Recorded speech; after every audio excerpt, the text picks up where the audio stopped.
మీ business ఏదైనా మీ ఊర్లో promotion చేయాలంటే అది సుమన్ టీవీతోనే సాధ్యం. ఇప్పుడే సంప్రదించండి.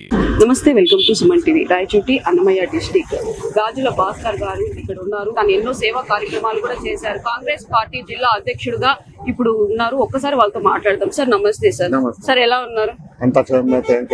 Okay sir. సార్ మీరు పార్టీ సిద్ధాంతాలని నమ్ముకొని ఎన్నో సేవా కార్యక్రమాలు కూడా చేశారు. స్టిల్ ఇప్పుడు కూడా కొనసాగిస్తూనే ఉన్నారు సార్. దీని గురించి ఇంకా నెక్స్ట్ ఏ స్టెప్ తీసుకోబోతున్నారు?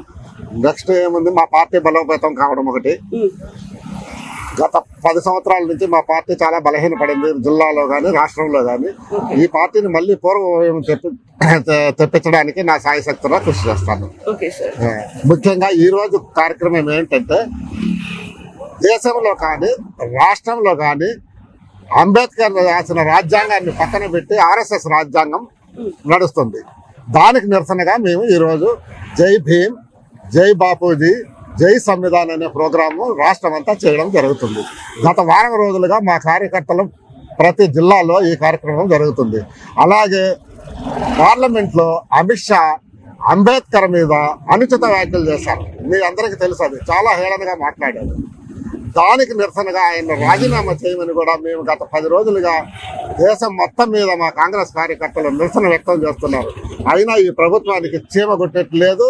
కనీసం ఆయన క్లారిఫికేషన్ కూడా ఇవ్వలేదు.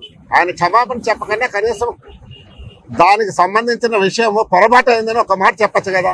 అంత పెద్ద మహానుభావుడిని, మన రాజ్యాంగ నిర్మాతను పార్లమెంటు సాక్షిగా అవమానిస్తే ప్రజా సంఘాలు కానీ ఇటు ప్రతిపక్షాలు కానీ ఎవ్వరూ ఏమీ మాట్లాడకపోవడం చాలా బాధాకరం. ఇది అంబేద్కర్ రాజ్యాంగం రచించిన రాజ్యాంగం ముక్కమ్మ. ఈ రాజ్యాంగ పరిరక్షణ కోసమే మేము ప్రజలకు సమన్వయము, సమసమాజము, ఆర్థికంగా కూడా అందరూ సమంగా ఎదగాలని, బడుగు బలహీన వర్గాలు ఎక్కడ వేసిన గొంగళిలాగా అక్కడే పడి ఉన్నాయి. మీరు ఎక్కడైనా హరిజన వాడలకు పోండి, గిరిజన వాడలకు పోండి, ఇప్పటికి కూడా కనీసం వాళ్ళకి తాగునీరు లేదు. సాగునీరు పక్కన పెట్టండి, కనీసం తాగునీరు మంచినీళ్ళు కూడా లేదు. ఉండడానికి గుడిసెలు తప్ప 20 ఏళ్ల క్రితం ఏముందో ఇప్పుడు కూడా అదే పరిస్థితి ఉంది.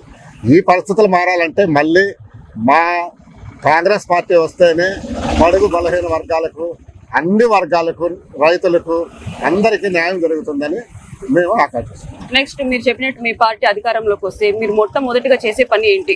మొట్టమొదటిగా చేసేది, మేము అంతకుముందు మన రాష్ట్రం విడిపోయినప్పుడు మేము ప్రామిస్ చేసింది ప్రత్యేక హోదా ఒకటి, తర్వాత మేజర్ ఇండస్ట్రీస్ అంటే పెద్ద పెద్ద పరిశ్రమలు తెచ్చి ప్రజలకు ఉద్యోగ కల్పన కల్పించాలని. ఇప్పుడు మీ పార్టీ సిద్ధాంతాలు నమ్ముకొని మీతో పాటు చాలా మంది కూడా యూత్ కూడా వస్తున్నారు. వాళ్ళకి మీ నుంచి ఏం సలహాలు ఇస్తారు? ఎలా ఉండాలి సమాజం గురించి? సమాజం ఉండాలి, అందరికీ న్యాయం జరగాలి, కుల మత భేదాలు ఉండకూడదు, మత విద్వేషాలు ఉండకూడదు, మనుషులంతా ఒక్కటే అనే నినాదంతో సమాజం కోసం ఎప్పుడు సమాజం కోసం పనిచేయండి, కానీ మన సొంతం కోసం పనిచేయొద్దని చెప్తాం. Okay sir, thank you sir.